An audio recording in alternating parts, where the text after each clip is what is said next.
class? Good morning, teacher. Okay, so ako di ay si Teacher Jilin. So, unsay pangalan ako? Teacher Jilin. Teacher Jilin. Okay, so before ta magsugod sa ato ang klase, mag-prayer sa ta. Okay, in the name of the Father, and of the Son, and of the Holy Spirit. Amen.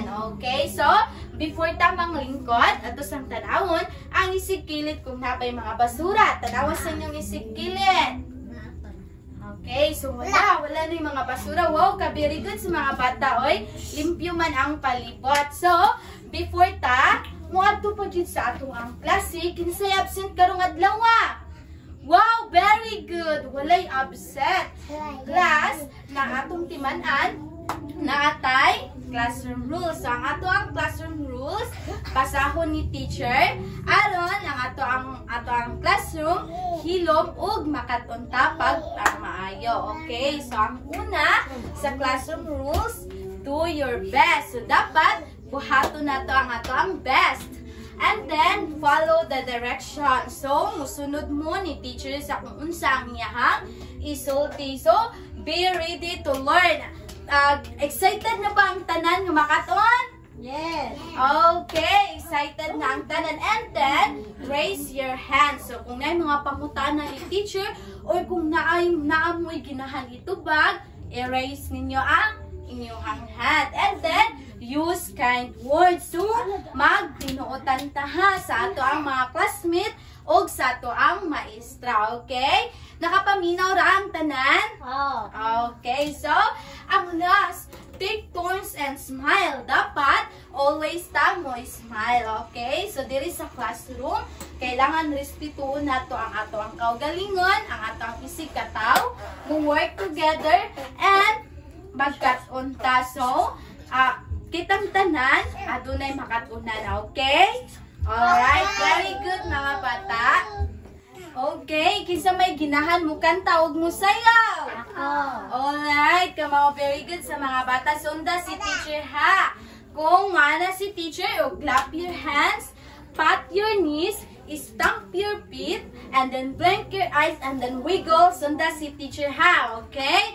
So, magsugod na din ta. Alright, so 1, 2, 3, go. Clap, clap, clap your hands together. Pat your knees together. Stop your feet together. And then blink your eyes, blink your eyes together.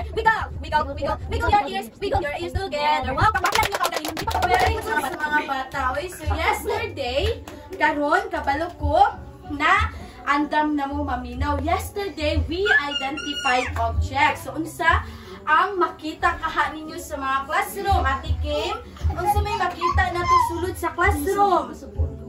Ate Kim, unsa may makita na to? Limpyo. Ang mga butang. Unsa may gigamit na to? Ang lapis. Unsa pa? Ang sabig. Unsa? Notebook. Wow, ka mga very good. Unsa pa nga natin? Papel. And then, unsa pa? Ballpen. Wow, ka mga very good sa mga bata. Okay, karon naipakita ninyo si teacher. Okay. Naipakita ninyo si teacher nga picture. Kani siya unsa man ni? Apple.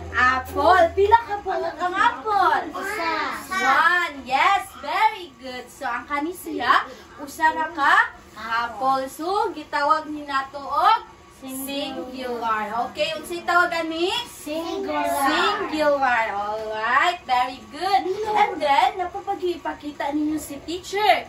Kani siya, unsa man ni? Apple lang gihapon. Pila ka buok ang apple? Duha. Yes, very good sa mga bata. Ay, ang duha ka apple, tulo ka apple, or bisan pila ka apple, igitawag nato siya o plural. Alright, so unsay tawagan ni? Plural. Kung usa ka buok, unsay tawag nato? Singular. Okay, so ang kaning usa is singular. And then, ang duha or daghan pa ka buok is itawag nato nga plural. Gibalik ko nato ang kani, ang usa ka apple, singular. Ang duha ka apple, plural. Wow, very good. good. So ang usa gani gitawag nato og singular. Ang duha or daghan gitawag nato og plural noun. Karon naipakita si teacher na siya'y magic box. Okay. So kani unsa man siya? Box. So box si teacher diri. And then ang kaming box is naa siya isulod. Tag-ano ninyo kung singular ba or plural. Okay. So, kaninay, unsa man ni siya? Pencil. Pencil. So, naay lapis si teacher. Pila ni kabuok? Usara kabuok.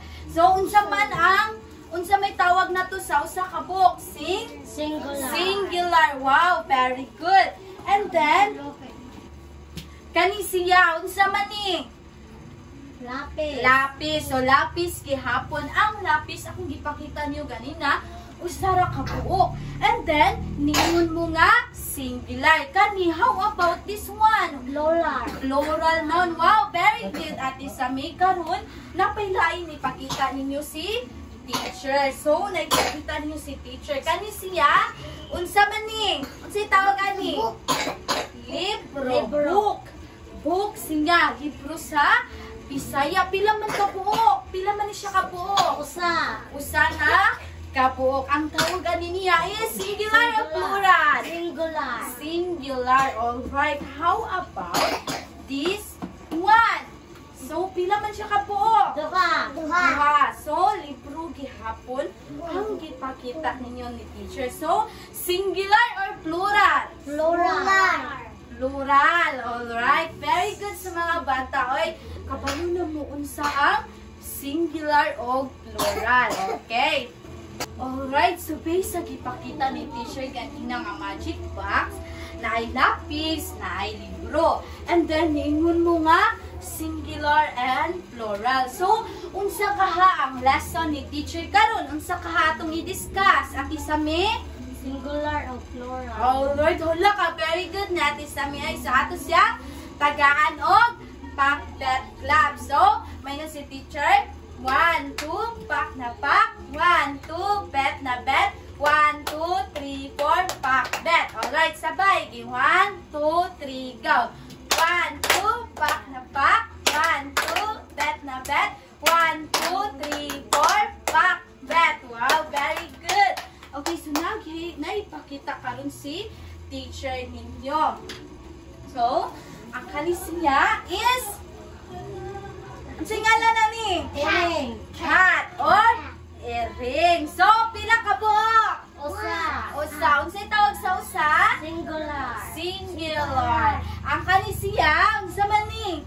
Duha ka buok and then earring gihapon. So, unsay tawag? Plural. Plural. Okay. So, ang kanis siya class is gitawag na tuog cat. Okay? Cat ni siya.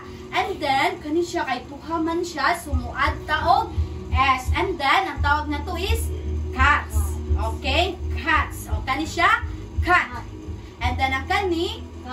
Cats. Alright. Very good. So, 1 cat and 2 cats. Singular and plural. So, muadra taog S. We usually add S sa kinalasan kung duha siya or tulo or pila pa na kabuok. So, ang cat, mahimo siya kay duha man siya kabuok, mahimo siyang cat. Cats. Okay, so nana siya S. Now class, look up pa yung more picture and tell me kung unsa inyong nakita. So, kani class, unsa inyong nakita? Unsa man? Dog or hero. So, pila siya kabuok? Unsa tawagan ni? Singular. Kani, duha ka iro. Unsa tawagan ni? Plural. Alright. Kani si Ate Kim Kim. Unsa man ni? Ball. Alright. Pila kabuok ball Ate Kim Kim? 1. Kani Ate Sami, pila siya kabuok ball? 5. Unsa tawagan ni? Singular. And then, ang kani? Plural. Kani? Star ni siya. Unsay tawag? Singular. How about this one? Unsay tawag? Plural. And then, ang kani? Bag. Unsay tawag?